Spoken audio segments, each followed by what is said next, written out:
Merci Madame la maire. Nous partageons évidemment l'essentiel de vos propos sur la situation sanitaire, les précautions à avoir et évidemment les réponses à apporter.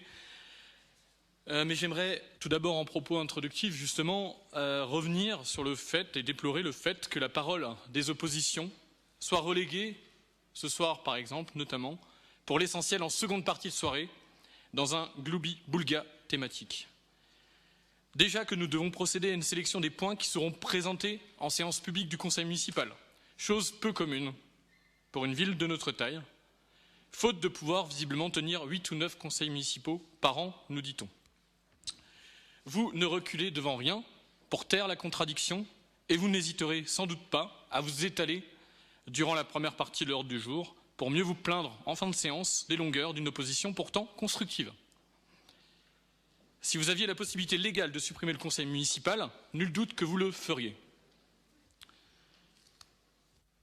Autre sujet pour lequel la parole nous a été coupée lors du dernier conseil municipal avec une absence de réponse sérieuse, l'accès des 12-17 ans aux bibliothèques municipales. Le protocole sanitaire dans ces lieux est strict. La distanciation est garantie, les précautions immenses.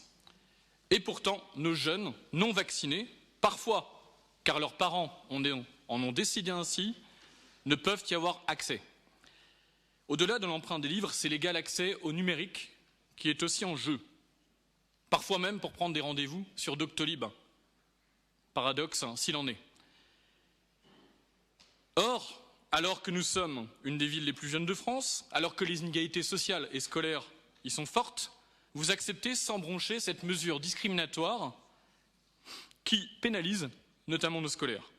Vous maintenez votre refus d'utiliser la possibilité légale de faire entrer les 12-17 ans au motif d'une activité de recherche. L'État applique pourtant une tolérance tacite sur l'utilisation de cette disposition.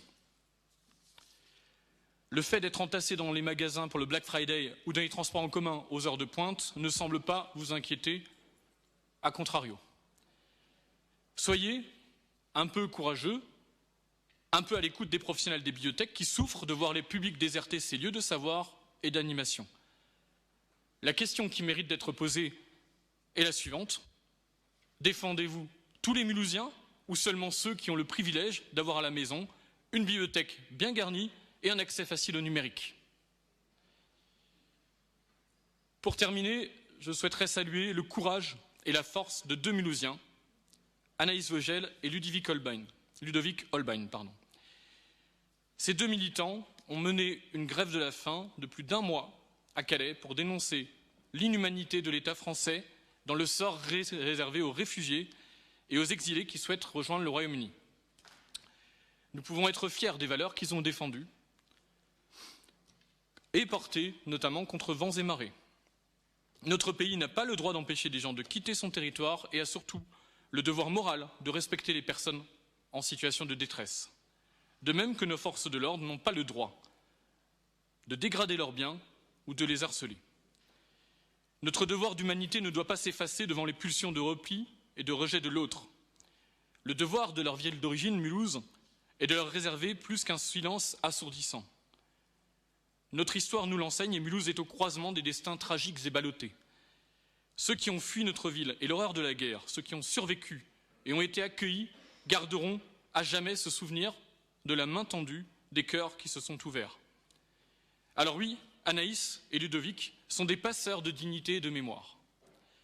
Ils sont la fierté de Mulhouse, ils sont notre fierté que j'espère partager. Merci.